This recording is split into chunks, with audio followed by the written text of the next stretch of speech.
इस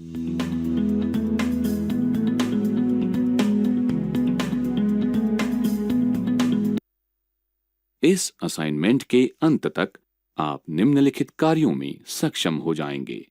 Windows explorer का वर्णन करना, फाइल्स, फोल्डर्स और लाइब्रेरीज को स्पष्ट करना और यूजर के लिए डिफॉल्ट लाइब्रेरीज की सूची बनाना। विंडोज एक्सप्लोरर ये एक फाइल मैनेजर एप्लीकेशन है जो फाइल प्रणालियों को एक्सेस करने के लिए ग्राफिकल यूजर इंटरफेस प्रदान करता है। कभी-कभी इसे Windows shell, explorer.exe, file explorer या केवल एक्सप्लोरर के रूप में संदर्भित किया जाता है। विंडोज एक्सप्लोरर ये एक विंडोज 10 के टास्क बार का डिफॉल्ट आइकन है। विंडोज एक्सप्लोरर खोलने के लिए टास्क बार आइकन पर क्लिक कीजिए। आप स्टार्ट पर भी क्लिक कर सकते हैं। विंडोज सिस्टम के बाईं तरफ स्थित अल्फाबेटिकल सूची पर नीचे स्क्रॉल कीजिए और क्लिक कीजिए। ड्रॉप डाउन सूची से फाइल एक्सप्लोरर पर क्लिक कीजिए। कंप्यूटर में फाइल एक ऐसा ऑब्जेक्ट है जिसमें संबंधित जानकारी का संग्रह शामिल होता है। हर वो आइटम, चाहे वो खाली टेक्स्ट डॉक्यूमेंट हैं या चाहे वर्ड में लेटर हैं या उसमें संगीत शामिल है, उसे फाइल कहा जाता है। कंप्यूटर आइकन्स के साथ फाइल्स को प्रस्तुत करता है।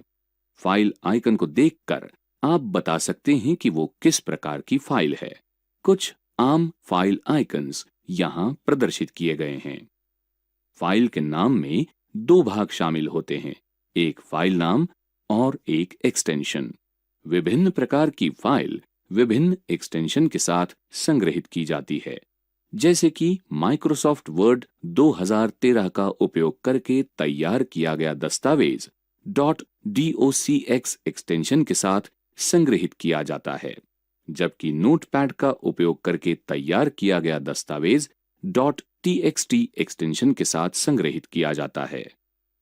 फोल्डर एक कंटेनर है जिसमें आप फाइल्स को संग्रहित कर सकते हैं। स्थानीय समूहों में फाइल्स को व्यवस्थित रखने से आपको किसी विशिष्ट फाइल का पता लगाना आसान हो जाता है। आप कह सकते हैं कि डिस्क पर फोल्डर एक ऐसे भाग का नाम है जिसका उपयोग संबंधित सब फोल्डर्स और फाइल्स को संग्रहित करने के लिए किया जाता है। फोल्डर के अंदर स्थित फोल्डर को सब फोल्डर कहा जाता है। विंडोज 10 में लाइब्रेरीज फीचर आपके फाइल्स और फोल्डर्स का प्रबंधन आसान बनाता है। फाइल एक्सप्लोरर में लाइब्रेरीज दिखने के लिए सबसे ऊपर स्थित व्यू टैब पर क्लिक कीजिए। नेविगेशन पेन पर क्लिक कीजिए और शो लाइब्रेरीज विकल्प को सिलेक्ट कीजिए। आप नेविगेशन पेन में राइट क्लिक भी कर सकते हैं और शो लाइब्रेरीज को सिलेक्ट कर सकते हैं। लाइब्रेरीज फोल्डर्स का यूजर परिभाषित संग्रह है और लाइब्रेरी पर की गई कार्यवाही लाइब्रेरी में सभी फोल्डर्स के लिए लागू की जाएगी।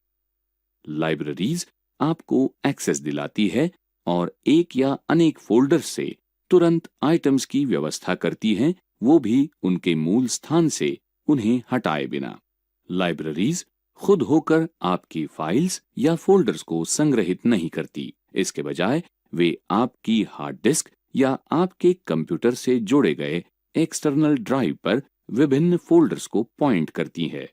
ये आपको फाइल्स की कैटेगरी के लिए आसानी से एक्सेस दिलाती है।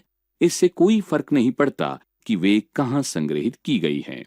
उदाहरण के लिए, अगर आपकी हार्ड डिस्क पर और एक्सटर्नल ड्राइव पर फोल्डर्स में संगीत की फाइल्स हैं, तो आप सभी म्यूजिक लाइब्रेरी का उपयोग करके सभी संगीत फाइल्स को एक जगह से एक्सेस कर सकते हैं।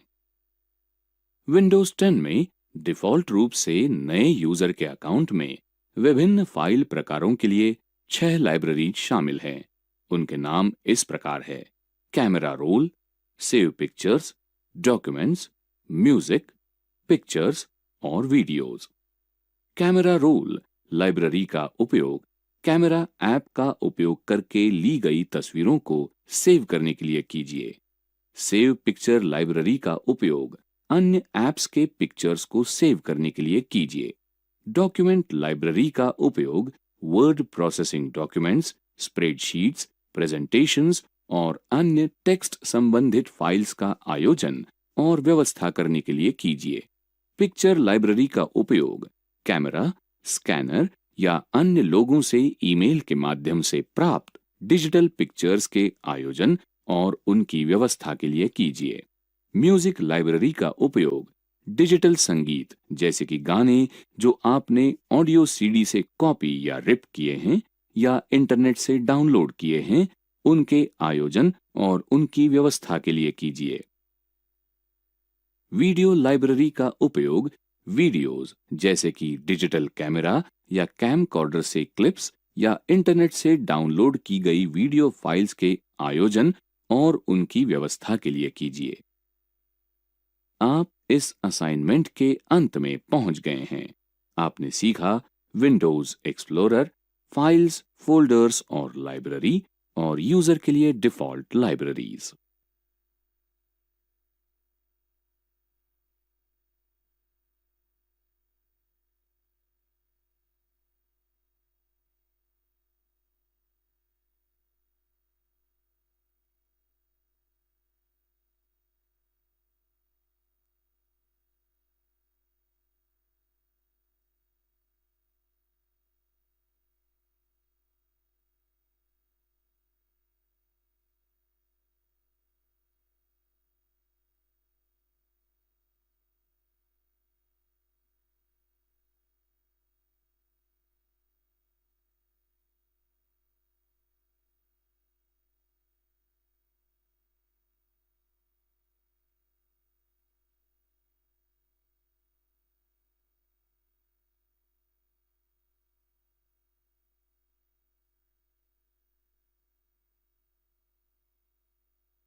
इस गतिविधि के अंत तक आप निम्नलिखित कार्यों में सक्षम होंगे।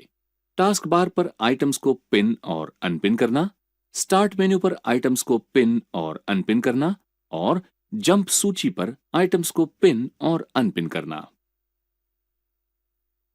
विंडोज 10 में पिन करने की सुविधा अक्सर उपयोग किए जाने वाले प्रोग्रामों के लिए शॉर्टकट बनाने का श्रेष्ठ तरीका है। पिन की हुई सामग्री जब तक अनपिन नहीं की जाती, तब तक हमेशा एक विशेष सूची में नजर आएगी। आप सामग्रियों को टास्क बार या स्टार्ट मेन्यू में पिन कर सकते हैं। इससे आपको अनेक बार क्लिक नहीं करना पड़ता और आप अधिक कुशल बनते हैं। अब हम टास्क बार में पेंट एप्लीकेशन को पिन करते हैं। स्टार्ट बटन पर क्लिक करें। विंडोज एक्सेसरीज के लिए बाईं तरफ स्थित अल्फाबेटिकल सूची पर नीचे स्क्रॉल करें और क्लिक करें। अब पेंट आइकन पर कुछ विकल्पों के प्रदर्शन के लिए राइट क्लिक करें। अधिक विकल्पों के लिए मोर पर क्लिक करें और पिन टू टास्क बार पर क्लिक करें। प्रोग्राम टास्क बार के लिए पिन किया जाएगा। आप टास्क बार के लिए प्रोग्राम को ड्रैग करके भी पिन कर सकते हैं। ऐसा करने के लिए स्टार्ट मेन्यू से आइकन पर क्लिक कीजिए और माउस बटन को नीचे से पकड़े रखकर उसे टास्क बार तक ड्रैग करें। प्रोग्राम आपके टास्क बार पर पिन हो जाता है। किसी प्रोग्राम को टास्क बार से अनपिन करने के लिए उस पर राइट क्लिक करें और unpin this program from task bar को सिलेक्ट करें। यदि आप किसी प्रोग्राम का उपयोग नियमित रूप से करते हैं तो आप स्टार्ट मेन्यू के टाइल्स सेक्शन के लिए प्रोग्राम आइकन पिन करके इसके लिए शॉर्टकट तैयार कर सकते हैं। उस प्रोग्राम आइकन पर राइट क्लिक करें जिसे आप आपके टाइल्स सेक्शन के लिए पिन करना चाहते हैं और फिर पिन टू स्टार्ट पर क्लिक कीजिए। इसी तरीके से प्रोग्राम को हटाने के लिए आइकन पर राइट क्लिक कीजिए और फिर अनपिन फ्रॉम स्टार्ट पर क्लिक करें। स्टार्ट मेन्यू से प्रोग्राम आइकन हटाइए। ऑल एप्स सूची से उसे मत हटाइए या प्रोग्राम को अनइंस्टॉल मत कीजिए। टास्क बार पर किसी भी एप्लीकेशन या प्रोग्राम के लिए जंप लिस्ट आप अक्सर इस्तेमाल करने वाले चीजों को तात्कालिक एक्सेस प्रदान करती है। प्रोग्राम को देखने के लिए टास्क बार पर प्रोग्राम आइकन पर राइट क्लिक कीजिए। आप हाल ही में उपयोग में लाए गए आइटम्स को देखेंगे। इस सूची से आइटम को पिन करने के लिए उस पर राइट क्लिक कीजिए और फिर पिन टू दिस लिस्ट को सिलेक्ट कीजिए या पुश पिन आइकन पर क्लिक कीजिए। सूची से आइटम को अनपिन करने के लिए उस पर राइट क्लिक कीजिए और अनपिन फ्रॉम दिस लिस्ट को सिलेक्ट कीजिए या पुश पिन आइकन पर फिर से क्लिक कीजिए। जंप लिस्ट से आइटम को खोलने के लिए आइटम पर क्लिक कीजिए। आप इस गतिविधि के अंत में पहुंच गए हैं। आपने सीखा टास्क बार पर आइटम्स को पिन और अनपिन करना, स्टार्ट मेन्यू पर आइटम्स को पिन और अनपिन करना और जंप लिस्ट पर आइटम्स को पिन और अनपिन करना।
अरे वीनू, जरा टेबल अपनी बाई तरफ खींचो तो। अरे सिद्ध, अगर मैं तुम्हारे साथ रहने वाला हूँ तो बेहतर यही होगा कि हम होम नेटवर्क लेते हैं और वो वाईफाई हो। अरे तेरी, ये जो बात कर रहे हैं वो होम नेटवर्क मतलब क्या है? मुझे मालूम था तुम ये सवाल पूछोगे। तुम्हें लैन याद है?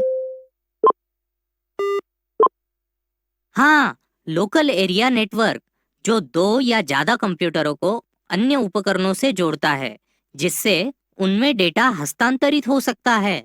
बिल्कुल सही मेरी। जब यह लैन घर में लागू किया जाता है और उसकी रचना बहुत जटिल नहीं होती, तब वह होम नेटवर्क कहलाता है।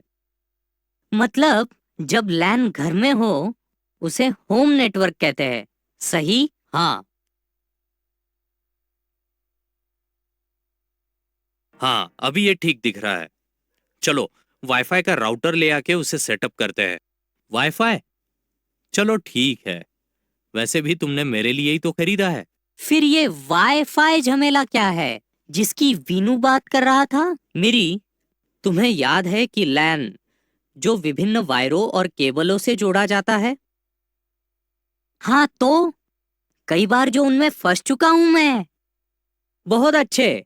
वाईफाई या वायरलेस लैन एक एक्सेस पॉइंट का इस्तेमाल करते हैं। यह एक ऐसा उपकरण है जो कंप्यूटरों का अन्य उपकरणों के बीच डेटा स्थानांतरित करने के लिए रेडियो तरंगों का इस्तेमाल करता है। पर तेरी, यह उपकरण फिर वायरलेस लैन संकेत कैसे भेजता या प्राप्त करता है? उसके लिए मेरी कंप्यूटरों में छोटे एडेप्टर या चिप होते हैं। इनकी मदद से वाईफाई के द्वारा कंप्यूटरों में डेटा स्थानांतरित होता है।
तुम्हारा मतलब है कि हर प्रकार के कंप्यूटर में वाईफाई लगाया जा सकता है? नहीं मिरी, ये जरा सा मुश्किल है। देखो, पुराने कंप्यूटरों में वाईफाई कार्ड्स नहीं थे क्योंकि पहले जमाने में वाईफाई ही नहीं था। फिर जब वाईफाई बनाया गया तब उसके नए नए तंत्र उपलब्ध होने लगे, समझे मेरी? हाँ, और मैं बताऊं, जैसे ही वे बेहतरीन और नए तंत्रों के साथ आने लगे, उनकी डेटा स्थानांतरित करने की क्षमता भी बढ़ गई। हाँ, जैसे जैसे नए प्रमाण आए, जैसे ए, बी, जी और एन, डेटा स्थानांतरित करने की क्षमता 12 मेगाबिट्स से 300 मेगाबिट्स तक बढ़ गई और साथ ही बढ़ा उनका कार्य क्षेत्र। बहुत अच्छे। फिर जब मुझे मेरे जन्मदिन पर टैबलेट कंप्यूटर मिलेगा, तब मैं इंटरनेट यहाँ भी इस्तेमाल कर पाऊंगा, और वो भी बिना कोई वायर के, है ना तेरी?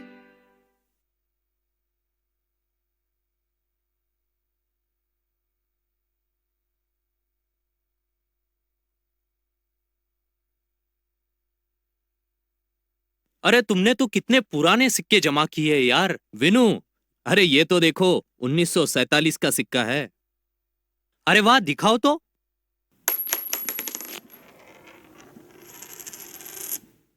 अरे यार ढूंढो उसे, बहुत जरूरी है वो।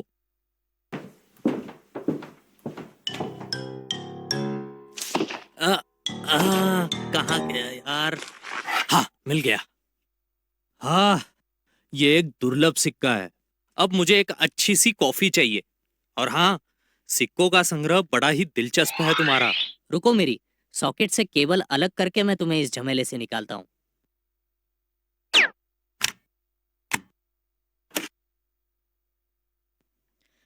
चलो जरा एक झपकी ले लेते हैं, क्योंकि एक बार ये लोग आ जाएंगे तो शोर मचा देंगे।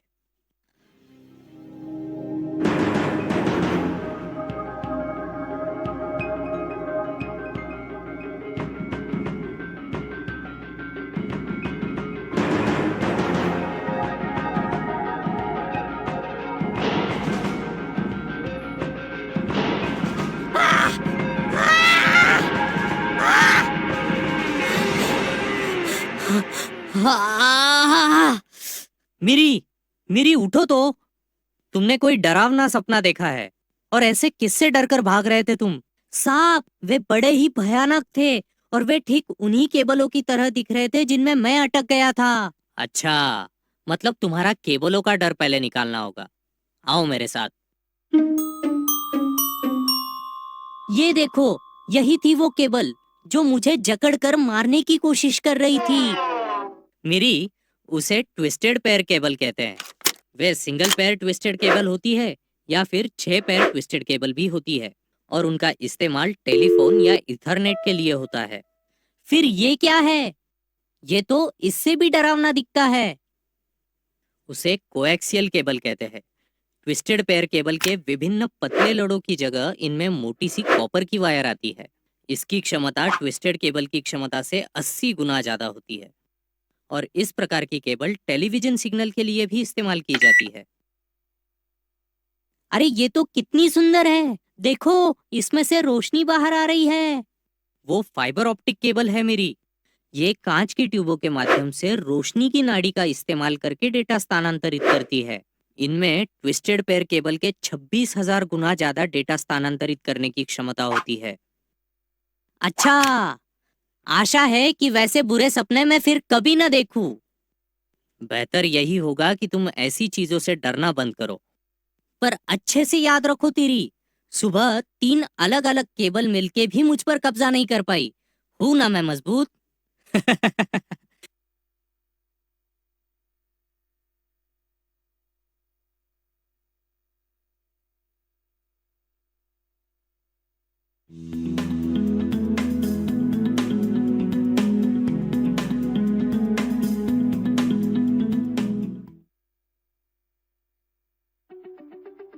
Gmail automated signature. अगर आपको अच्छा व्यावसायिक बनना है तो वो अपने ईमेल्स में दिखना चाहिए। इससे मेरा मतलब सिर्फ क्लियर सब्जेक्ट और क्रिस्प पॉइंट से ही नहीं, बल्कि इसमें होना चाहिए एक सिग्नेचर भी एक प्रोफेशनल टच के साथ। और ऐसा सिग्नेचर ऐड करने के लिए जीमेल सेटिंग्स एक्सेस करने के लिए गियर आइकन पर क्लिक करें। अब ऑल सेटिंग्स पर क्लिक करें। यहाँ पर आप सिग्नेचर रिलेटेड सेटिंग्स पा सकते हैं। एक बात का ध्यान रखें, नए ईमेल्स के लिए और फॉरवर्ड्स और रिप्लाईज के लिए आपको अलग-अलग सिग्नेचर्स की जरूरत हो सकती है।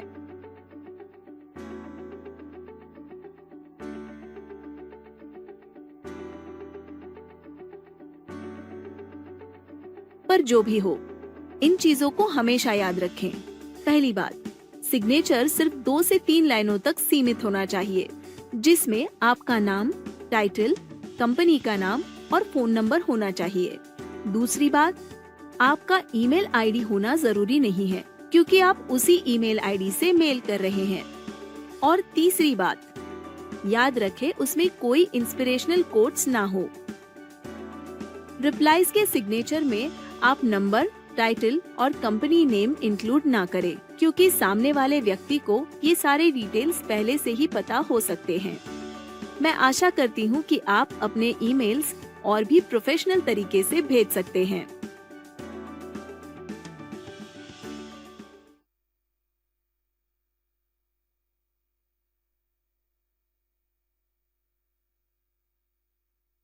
WhatsApp message without saving a contact. Well, आपके साथ कभी ऐसा हुआ है कि आपको किसी के साथ कम्युनिकेट करने के लिए व्हाट्सएप पर मैसेज भेजना हो, पर आप उसका कॉन्टैक्ट अपने लिस्ट में सेव नहीं करना चाहते,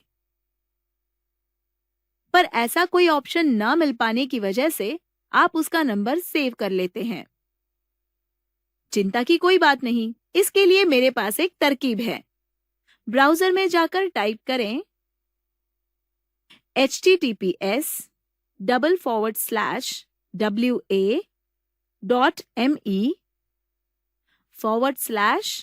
और अब कंट्री कोड टाइप करें। उदाहरण के तौर पर भारत का कोड है 91 और अब फोन नंबर टाइप करें। ये आपको एक पेज पर ले जाएगा, जहां पर आपको कंटिन्यू टू चैट या ऑप्शन दिखाई देगा। अब आप वहां से व्हाट्सएप में आ जाएंगे, जहां पर आप अन्य चैट्स की तरह मैसेज टाइप कर सकते हैं, डॉक्यूमेंट शेयर कर सकते हैं और वीडियोस भी शेयर कर सकते हैं। ये आप कंप्यूटर पर व्हाट्सएप वेब के माध्यम से भी कर सकते हैं। आशा है कि आपको ये समझ आया हो।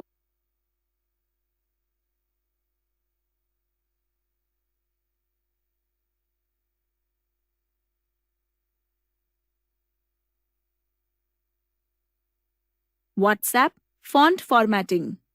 क्या आपको व्हाट्सएप पर ऐसे मैसेजेस आते हैं जिसमें कुछ टेक्स्ट हाइलाइटेड या इटैलिक हो?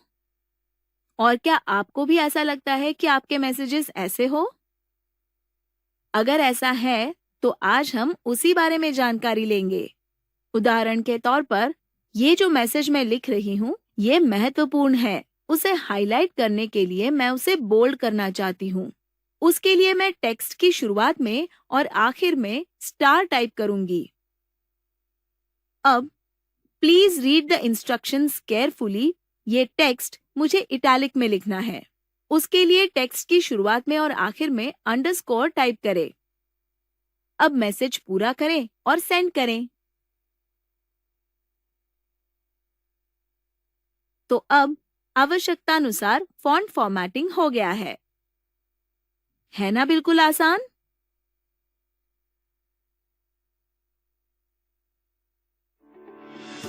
WhatsApp message without saving a contact. Well, आपके साथ कभी ऐसा हुआ है कि आपको किसी के साथ कम्युनिकेट करने के लिए व्हाट्सएप पर मैसेज भेजना हो, पर आप उसका कॉन्टैक्ट अपने लिस्ट में सेव नहीं करना चाहते, पर ऐसा कोई ऑप्शन न मिल पाने की वजह से आप उसका नंबर सेव कर लेते हैं। चिंता की कोई बात नहीं, इसके लिए मेरे पास एक तरकीब है। ब्राउजर में जाकर टाइप करें https://wa.me/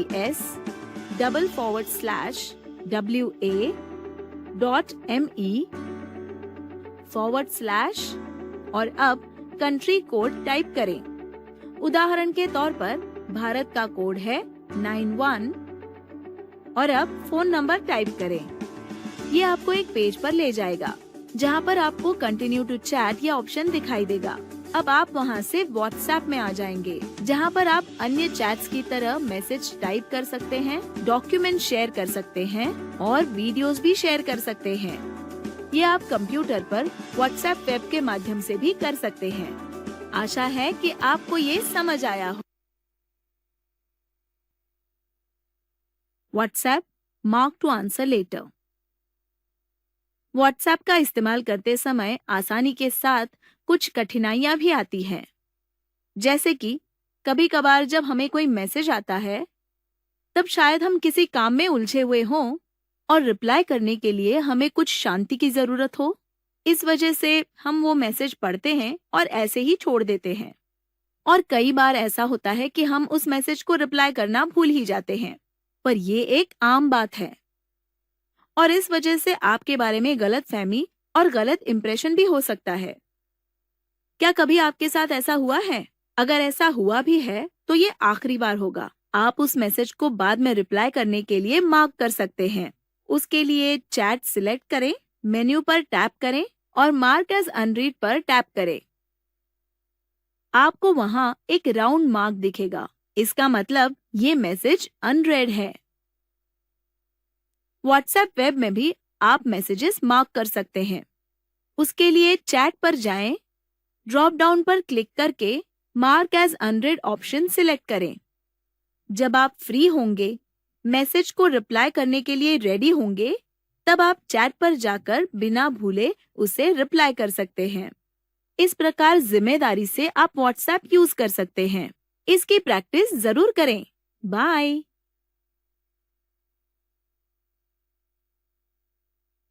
व्हाट्सएप 2 स्टेप वेरिफिकेशन।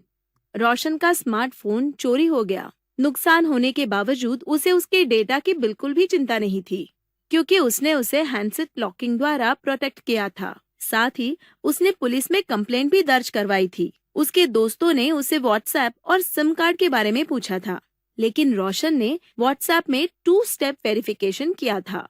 क्या आप उस बारे में जानकारी लेना चाहते हैं? तो आइए सीख लेते हैं। आपके व्हाट्सएप अकाउंट को प्रोटेक्ट करने के लिए 2 स्टेप वेरिफिकेशन ऑन रखना बहुत जरूरी है। इससे व्हाट्सएप पर आपका नंबर फिर से रजिस्टर करने के लिए पिन पूछा जाएगा। इसके लिए मेन्यू पर टैप करें, सेटिंग्स पर टैप करें, अब अकाउंट पर टैप करें। यहाँ पर आप 2 स्टेप वेरिफिकेशन का ऑप्शन देख सकते हैं। अब यहाँ आपको 6 डिजिट पिन एंटर करना होगा। उदाहरण के तौर पर मैं यहाँ टाइप कर रही हूँ 1 2 3 4 5 6। पर इस तरह की सिंपल नंबर सीरीज, बर्थडेज और एनिवर्सरी डेट्स का इस्तेमाल ना करें। वेरिफिकेशन के दूसरे चरण में आएगा आपका ईमेल आईडी। पिन भूल जाने पर उसे रीसेट करने के लिए ईमेल एड्रेस का इस्तेमाल किया जाता है। यहाँ पर एंटर करके मेल आईडी कंफर्म करें। अब आपका 2 स्टेप वेरिफिकेशन एनेबल हो चुका है।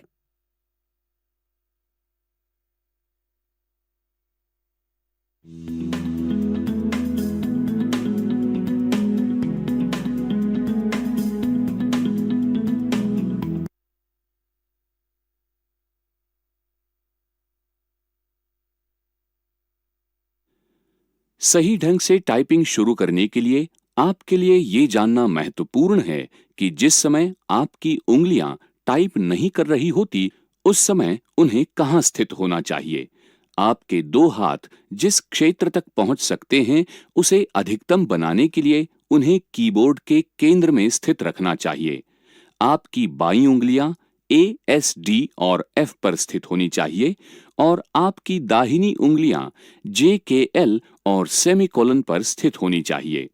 आपके दोनों ही अंगूठे स्पेस बार पर स्थित होने चाहिए, जो कीबोर्ड पर सबसे नीचे केंद्र पर स्थित एक लंबा सा बार होता है।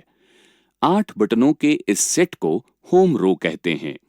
इस स्थिति को याद रखना अत्यधिक महत्वपूर्ण है, क्योंकि हर बार जब आप किसी अक्षर को टाइप करते हैं तो उपयोग की गई उंगली को वापस होम रो पर पहुंच जाना चाहिए। अधिकांश कीबोर्ड पर F और J बटन पर थोड़े उठे हुए से बार होते हैं अथवा उनके ऊपर एक बिंदु होती है, जिससे आपकी सांकेतिका उंगलियां आसानी से बता सकें कि वे होम रो पर वापस आ गई हैं। क्या आपके कीबोर्ड पर ये उभरे हुए स्थान हैं? यदि हैं, तो अपनी आंखें बंद कीजिए और उन पर अपनी सांकेतिका उंगलियों को स्थित करने का प्रयास करें।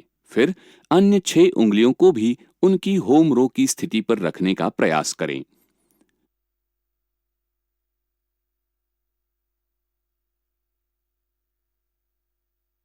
स्पेस बार का उपयोग 2 शब्दों और वाक्यों के बीच स्पेस देने के लिए किया जाता है।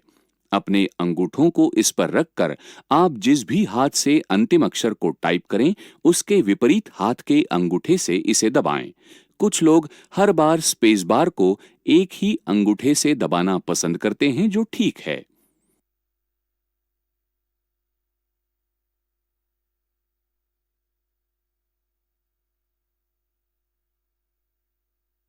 कीबोर्ड पर उपस्थित सबसे महत्वपूर्ण बटनों में से एक एंटर बटन होता है। वर्ड प्रोसेसर में जब आप इसे दबाते हैं तो ये एक नई लाइन को शुरू करता है, लेकिन इसके अन्य कार्य भी होते हैं, जैसे माउस से क्लिक करने की तरह किसी निर्देश का पालन करना। इस बटन के लिए दाहिने हाथ की छोटी उंगली का उपयोग किया जाता है।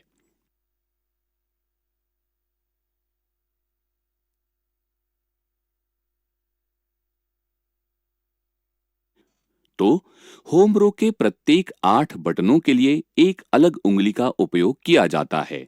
आइए हम प्रथम 4 बटनों का उपयोग करें और फिर स्पेस देकर अगले 4 बटनों का उपयोग करें। ASDF, फिर स्पेस दबाएं। अब JKL सेमीकोलन दबाएं। अब एंटर दबाएं और फिर से उन्हीं अक्षरों को टाइप करें।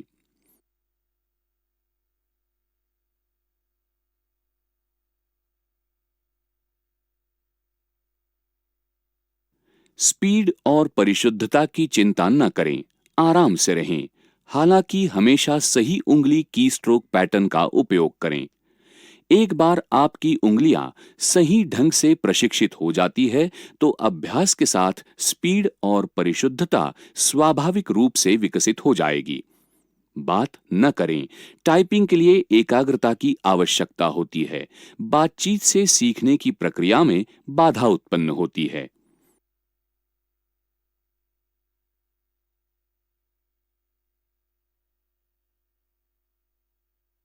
अब होम रो को थोड़ा विस्तार देने का और सांकेतिका उंगलियों और दाहिने हाथ की कनिष्ठा उंगली को कुछ अतिरिक्त दायित्व देने का समय है। अपनी उंगलियों को होम रो पर हल्के से बनाए रखकर आप देखेंगे कि कीबोर्ड के केंद्र में 2 बटन स्थित हैं, G और H बटन। सांकेतिका उंगली के बटनों के निकटतम स्थित होने के कारण इन बटनों को इन्हीं उंगलियों से टाइप किया जाता है। उदाहरण के लिए बाएं हाथ की सांकेतिका उंगली से G को टाइप करते हैं और दाहिने हाथ की सांकेतिका से H बटन को टाइप करते हैं। याद रखें, एक बार की स्ट्रोक करने पर उंगलियों को होम रो पर अपनी आरंभिक स्थिति पर लौटाना चाहिए। जैसा कि आप देख सकते हैं, जब मैंने G अक्षर को टाइप किया तो मेरी सांकेतिका उंगली थोड़ी सी गति करके G बटन पर स्थित हो जाती हैं। मेरी अन्य सभी उंगलियां अपनी होम रो की स्थिति में बनी रहती हैं और G को दबाने के बाद मेरी सांकेतिका उंगली भी होम रो पर वापस आ जाती है। ऐसा ही H बटन के साथ होता है, जिसे मैं अपनी दाहिनी सांकेतिका उंगली से टाइप करता हूं।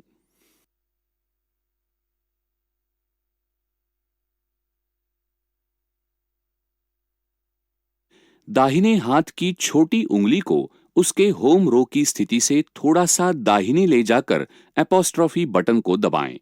हमेशा की तरह आपकी उंगलियां अपनी होम रो की स्थिति में बनी रहनी चाहिए और कैरेक्टर को टाइप करने के बाद आपकी छोटी उंगली अपनी स्थिति पर लौट आएं।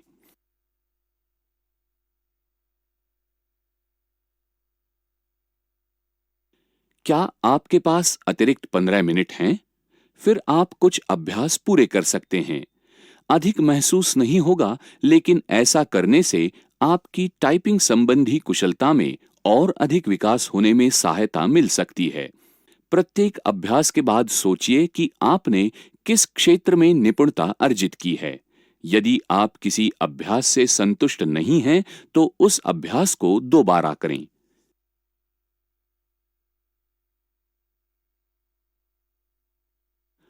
होम रो में एक अंतिम कैरेक्टर है जिसके विषय में हमने अभी भी चर्चा नहीं की है, एपॉस्ट्रोफी बटन।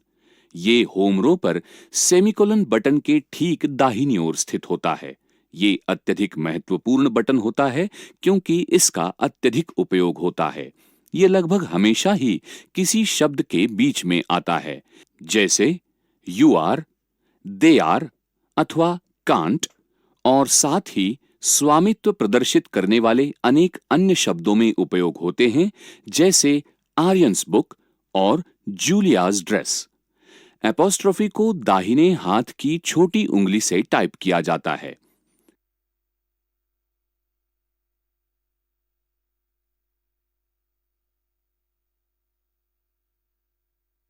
दाहिने हाथ की छोटी उंगली को उसके होम रो की स्थिति से थोड़ा सा दाहिने ले जाकर एपॉस्ट्रोफी बटन को दबाएं।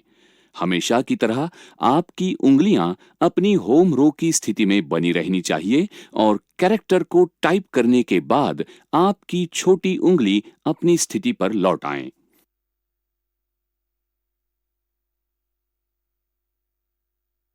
क्या आप जानते हैं, औसत लोगों का बायां हाथ 56% टाइपिंग करता है। टाइपराइटर ऐसा सबसे लंबा शब्द है जिसे कीबोर्ड पर केवल एक ही रो के अक्षरों का उपयोग करके टाइप किया जा सकता है।